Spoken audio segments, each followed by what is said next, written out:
welcome to the TMC Newsroom. We are at the CTIA Wireless Show in Orlando, Florida, and on our program today is Tim Lorello, and Tim is the Senior VP and Chief Marketing Officer of Telecommunications Systems, or TCS. Tim, welcome to the show. How are you? Hey, I'm doing great, Rich. Thanks for having me on. So you and I have known each other for might be almost a decade, sir. Believe it or not. About a decade. I used to see you at when there was a Supercom and when there was a Vaughn, right? Those are the events absolutely. that I used to see you at. Yep. And now we're here in Orlando, and we're not at Disney World, so That's true. we're at the convention center having some fun talking about advanced telecommunications technologies. And I was curious, what's new with your company? What's happening? Okay. Well, our company's been working on end-to-end LBS solutions for a very long time, as you probably well know. In fact, Frost & Sullivan identified us as the only company out there that's done end-to-end LBS applications, infrastructure, and then ultimately the precise location engine and things that you need to go with. So what we've been doing in the show is focusing on all the LBS solutions that are needed in the key core applications like workforce locator and family locator and navigation, which are the key LBS applications, and then taking them into the M2M world, the machine-to-machine world, where we ultimately get a connected car model where you now can have navigation in the car with traffic and all sorts of information we're used to seeing on our phones, now actually showing up inside the car.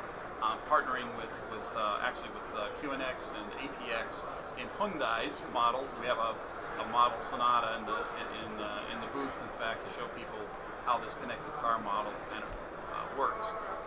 And then the last part that is cybersecurity. The concerns of if we're opening up our networks the way we're doing as much as we are now, it's important to sort of add a cybersecurity element to what you're doing. So we bring that to the table as well. So it's really, a diversified suite of products in some areas that are, I'd say, some of the faster growing areas that we're seeing. So M2M, you said, and then also that's telematics, and then you've also got the location-based services, and like you said, cybersecurity.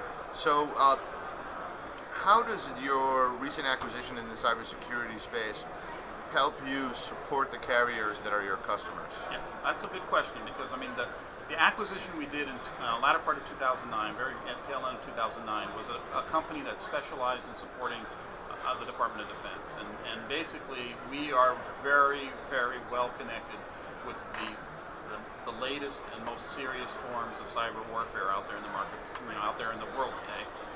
So what we've done is we've acknowledged the fact that we have both an incredibly good training system for cybersecurity that we can help our defense customers understand and learn about, so their IT departments and whatnot can learn about what cyber initiatives are out there and how to defend against them.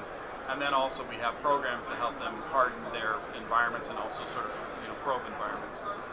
Ultimately, what that means is we can bring that to the commercial world. And so the very same customers that we have in the commercial side of our business that have to worry now about IP-connected networks and an IP-based network infrastructure that is going to be very much exposed to these types of attacks, especially when you have all these incredibly smart devices attached to it, with people downloading whatever the heck they want to them. It's an environment ripe for security problems, and so we feel that adding that mix will be important. So we have training right now, right off the bat. We can provide operators with really advanced cybersecurity training, and then ultimately that's going to lead into cybersecurity defense mechanisms and reviews and other methods of both professional services and ultimately products. And that was really a timely acquisition, as you've mentioned, and I'd say perhaps most interestingly, because not only is it obvious that security is becoming more important in connected networks, but we also are allegedly involved, the U.S. is anyway, in the Stuxnet attack on Iran's nuclear reactors in other parts of that country. And so the question is, if that was an attack by the U.S., is there going to be a response? And if there's going to be a response, are we ready? And so the question becomes, who would be a target? And you work with a lot of customers that could potentially be targets for an attack, like carriers, right? Yeah, let me clarify something for you on this. Some of the things that I've learned about cybersecurity that are important. In the Cold War, we always sort of had the weaponry, and there was always the threat of using it, but thank God we never did. Right. But the threat was the mechanism. It was basically threatening one another was the mechanisms The that mutually assured destruction, yes, right? Yes, and it was the development of the concept of, we're going to develop these resources, and so we're threatening you with them, but we never use them. In cybersecurity, it's just the opposite. We have attacks happening all the time. Right. Back and forth between different environments, different countries, different political environments. They don't even need to be in beta; they're alpha. It seems like it might work. Let's try it, right? I mean, exactly. It's scary. And so there's attacks, retaliations, etc. all the time. And so now the question is, well, how do you really best defend yourself in that environment where there's constant attack? And so whether the U.S. did or didn't do something, just being alleged to have done something is bad enough to generate a certain amount of focus. And the bottom line is that's happening anyhow, whether that came out as a story or didn't. Those attacks back and forth are happening, and I think that means that we have to protect our infrastructures. We have to protect our power grid infrastructure, and we have to protect our communications infrastructure. And that's why this scenario of cyber warfare increasing, coupled with our communications networks opening, is a scary proposition. You need, as an operator, to really be thinking about that and making sure you're doing absolutely everything you can to help protect yourself on the cyber side as well. Right. So you're I guess at this point you almost can do as much damage, or maybe more, by taking down a communications carrier in a country than you do by taking down their defense network almost. Yeah. Because the telecommunications is so critical to everything in the country. Right. Yes, absolutely. If you shut down communications, you shut down the ability to ask for help, to get materiel, to do any number of different things that ultimately can make the decision about whether you win or lose in an environment. So it's an important element. It's probably the most critical element. And it gets to be more interesting in the next 5 years as our mobile devices become, our credit cards. Yeah, that's interesting. Yeah, I think our mobile devices are already so much a central part of what we do that it just the thought of losing them is scary. I remember, I want to say about 5 years ago when somebody asked me to sort of look ahead. What things look like ahead 5 years into the future? And I said, well, I think the handset has a prime opportunity of being your wallet, your credit card, because if you think about it, I may have 6, 7 credit cards in my wallet, and if I decide not to pay one of them, well then I'll just use one of the other 5. But if I have my mobile phone, and if there's one bill I'm going to pay first above every other bill, it's going to be that one, because I cut off my communications capabilities if I don't pay it. So I think the carriers have a prime opportunity because of the billing infrastructure they have already got in place, with the advances we're making in point of sale communications and multimedia, and some of the interesting abilities to use barcodes and others.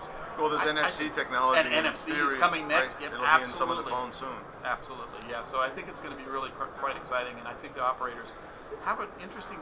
I know when I talk with people in the past, the concern they had was, we don't want this bad debt issue. Well, I think their bad debt is going to be so different than what the typical credit card company experiences, for the very reasons I just mentioned. I'm going to pay that bill. I'm going to pay my phone bill far sooner than I'll pay any other bill, just because it's my lifeline to so many other things in my life, that I think their bad debt scenarios are just going to be so different, and as a result, that they could actually be a very effective credit card if they choose to go down that route. And I think the technologies are giving them the chance to do that very thing. No, I agree, and it's one of the reasons why I've always enjoyed this industry, because it changes constantly, and just trying to determine what the next big thing will be, and get out ahead of it, and focus on it, and cover it, and see if that really comes to fruition in the time that we hope that it will. So speaking of timing, I'm hoping that you'll tell us about the future and what we can expect from TCS in the next few years. Well, okay, I can give you some highlights. I mean, obviously we've done a significant investment on location-based technologies and an end-to-end set of application suites, and so we're going to continue to do that. We do believe that the operator is under attack right now from a lot of different environments. Some of them have been environments that they've been trusted partners for ages, and will continue to be. The handset manufacturers in particular are looking at new and diverse business models that, in some respects, cut the carrier out of the equation. Right. And especially with ones coming in with complete suites of application stores, and basically you don't even have to use the billing infrastructure of the carrier anymore. You can just buy stuff from them. The carriers are under serious risk of becoming a dumb pipe. So what we've really spent a lot of time doing as a company is focusing on technologies and on business models and solutions that will help the operator preserve its value, provide value, basically provide value, preserve its value, and then to some extent protect its value. We think that the operator is going to continue to be the network player, if you will, the player in the industry that an average consumer is going to trust more than just about any other player out there. And so when it comes to giving my child a phone and letting them be located, do I want that location to show up on Facebook, or do I want that location to show up on my family locator application, and can I have control as to who can see it and when they can see it? There's going to be a lot of important elements of all of this that we have to sort of pay attention to. And so as a company, we've been focusing a lot on the privacy issues around LBS, but also around the protection issues around LBS. And how do we still provide people the opportunity, for example, to get great advertising based upon the fact, like I love Starbucks. So if I were in my navigation application and had little Starbucks icons pop up on the screen, I would be a very happy guy, okay? So, but I don't want to be SMS spam, but I'd love that. At the same time, I don't need Starbucks to know my age, my income, where I am or any of that. I don't need them to know where I am. I need to know where they are. And so we're building more and more models that take advantage of the location geofencing and ecosystem that allow the operator to help make those decisions as a trusted partner with the consumer. And that, I think, is what you're going to see more and more from TCS, is a trusted partner of the carrier, who we believe is a trusted partner of the consumer. Well, that's very exciting, and more importantly, it's very important for the carriers to realize that they have an opportunity now where technology is evolving quickly to get in the middle of it and to add value, so Absolutely. that they can find alternate revenue sources and new revenue sources that consumers will hopefully find sticky, and they won't want to switch, and reducing their churn while increasing the ARPU and just making everyone happy. I mean, it's a win-win if you find some of those services. The challenge becomes if you lose track of everything and some of the web entrants that you mentioned just take over, the social networking sites just take over everything. Right. Yeah. There's dangers. They're strong players, and they do some really incredible stuff. I mean, they've truly changed the world in many respects as we know it. But at the same time, there is a really valuable position that the operator plays in that mix, especially in our case where we're talking wireless here, right? As the wireless operator who effectively lets a person pretty much go anywhere and still do the same sorts of things they're used to doing, at a desktop. Right. But then add to that M2M, where now they can create not just their phone, but a whole sort of world of devices around the phone that may be using near-field communications to interact with the phone, using far-field communications to interact with databases and other kinds of information sources, and just add a tremendous amount of richness to a person's life as a result, and even safety. I mean, we saw a good example that I explained on a panel I was on earlier today. It was a telematics panel talking about the deep dive into transportation for M2M, and today a car you could get into an accident, airbags deploy, and the car on your behalf makes a phone call to public safety. And even if you aren't able to speak, somebody's going to show up, an ambulance is going to show up, and interestingly enough, using M2M, all the information that car has collected, how fast the car is going, the fact that an airbag was deployed, the fact that there was a passenger in the car, all of that information could get conveyed to public safety. And as you know, we handle about half of all the wireless 911 calls in the United States today by delivering location information. And we are now in the process of working with the public safety world to help it evolve into what's called next-gen 911, where they introduce IP technologies into the call centers that take the calls. So we envision a world where, envision that same car scenario, where all of that information through the wireless networks is conveyed directly to the public safety answering point with possibly a value-added player like an OnStar or other players in the middle helping provide additional information. And ultimately, all of that goes right directly to the public safety answering point, and they're able to deliver that to the PSAP or the ambulance that's headed there. Or maybe they go, oh my gosh, this car was going 35, 40 miles an hour. We know we need, we're not talking, we're not communicating with anyone. We need to dispatch second ambulance, and we need to dispatch jaws of life, because we think in those scenarios there's a very serious possibility that we're going to have some quick decisions to make on site when we get there. And that's Right. the kind of stuff that'll save lives. And we've got the beginnings of that already happening today. So I'm excited about where it's going.